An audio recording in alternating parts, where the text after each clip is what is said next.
Ito na yung sinasabi natin eh. Ha? Oh. Akala kasi ito kasing si Marcoleta nagmamalinis eh. O ayan, isiniwala tuloy ni Senador Ping Lacson. Ha? Isiniwala tuloy ni Senador Ping Lacson ang kanyang baho. Ha? Ano yan mga kabunyog? Inanunsyo yan kanina. O yan o. O yan. News 5. Umano'y 500 million pesos na allocables ni Marcoleta. Isiniwalat ni Lacson. May 6, 2026. Nag-press con pa kanina si Senador Ping Lacson. Isiniwalat niya lang yung issue na yan. Oh, sabi niya sa totoo lang, kahit si Senador Marcoleta ay mayroon yang allocables. Ah? Allocables. 500 million pesos, kalahating bilyon. Oh, yan. Yan yung problema dito kay Marcoleta. Hmm? Marami kasi siyang nakikita, binabantayan niya lagi si Senador Ping Lacson. Wala na siyang makitang maganda o tama sa ginagawa ni Senador Ping Lacson. Ay napipiko na rin si Senador Ping Lacson. Kaya sabi ni Senador Ping Lacson, sa totoo lang, kahit si Senador Marcoleta ay mayroon din yang allocables na 500 million pesos.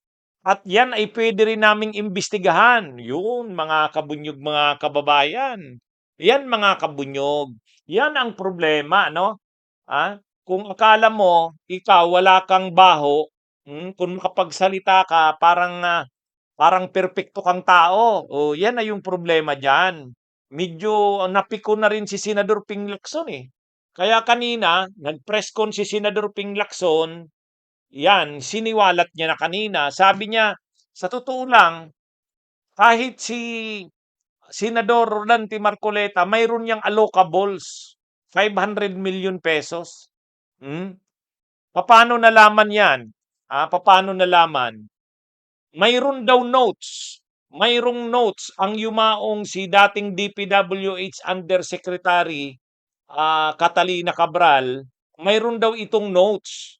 Sa hawak na dokumento ng Senate Blue Ribbon Committee, mayroong notes doon si dating Yusek Catalina Cabral, nakalagay doon allocables para kay Senador Rodante Marcoleta. Humiling daw ng allocables itong si Senador Marcoleta ng 500 million pesos. Ano yan? Sinabi mismo yan ni dating DPWH Undersecretary at Catalina Cabral. Linagay doon. Oh. Anong ibig sabi Anong ibig sabihin ng allocables? Ang ibig sabihin ng allocables, mayroong naka-allocate sa iyo na 500 million. Bahala ka kung saan mo gustong ilagay ng mga proyekto yan. O, yan yung, kaya actually, yan na rin yung pork barrel. Yan na rin yung PDAF na matagal nang nilalabanan ni Senador Ping Lacson.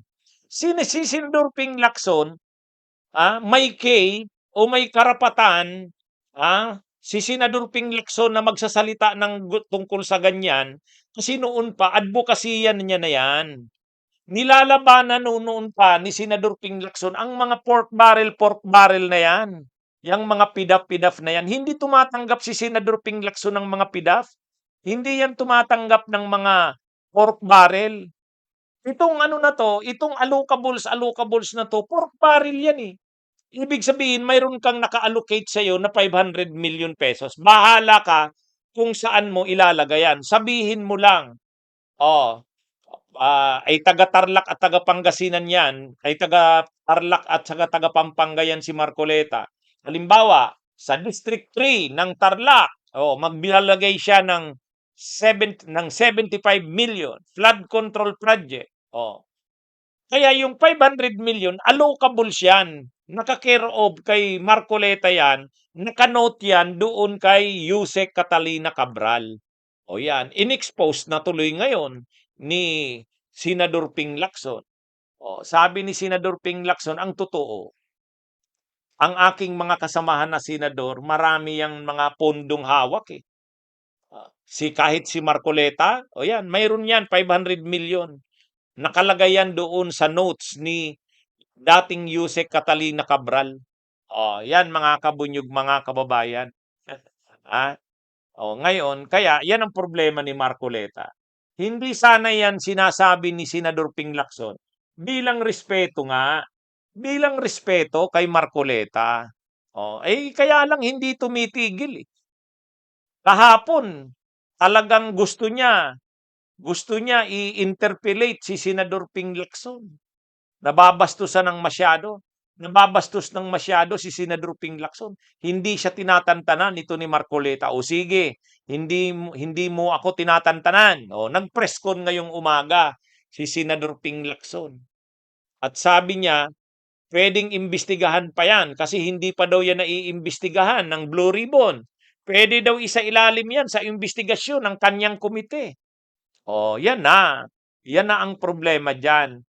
Ah, ah, paano kung yung mga projects na yan ni Marcoleta ay mga substandard o kaya baka may ghost project din diyan? Sino bang mga contractors niyan? Baka ang mga contractors niyan ay related sa kanya. 'Di ba? Malalaman 'yan. Ha? Oh, malalaman 'yan mga kabunyog, mga kababayan. Kaya ito ngayon, ah, ano na ngayon, sabi ni Senador Ping Lacson, iimbestigahan pa rin yan. Kasi hindi pa daw naiimbestigahan yung mga allocables na yan. Kahit si Senador Marcoleta, mayroong allocables, 500 million pesos. Ang aalamin ngayon, saan niya linagay yung 500 million na allocables na yan? Yan yung aalamin, mga kabunyog, mga kababayan. Pangalawa, yan ba ay maayos na mga proyekto? Sino ang mga contractors niyan? Tingnan, baka naman substandard yung mga projects na yan. Baka may ghost projects pa diyan. Yan. Ah, mananagot si Marcoleta diyan. Yan. Kaya yan na yung nakuha ngayon ni Senador ay ni Marcoleta. Masyado niyang binabantayan si Senador Ping Lacson. Lahat na lang ng galaw ni Senador Ping Lacson, hinahanapan niya ng butas. Sige, hinahanapan mo niya ako ng butas. Sige, imbestigahan din natin yung allocables mo. Huwag mong sabihin wala ring mga ano yan, depekto yan. 'Di ba? Oh. Kaya mga kabunyog, abangan natin yan, ha? Abangan natin kung anong mangyayari diyan. Basta ang sabi ni Senador Ping Lacson, iimbestigahan niya nila yang ano na yan, yang tungkol diyan sa allocables na yan ni Senador Ping Lacson, ha? Ay ni Rodante Marcoleta. Kaya hindi naligtas ngayon si Rodante Marcoleta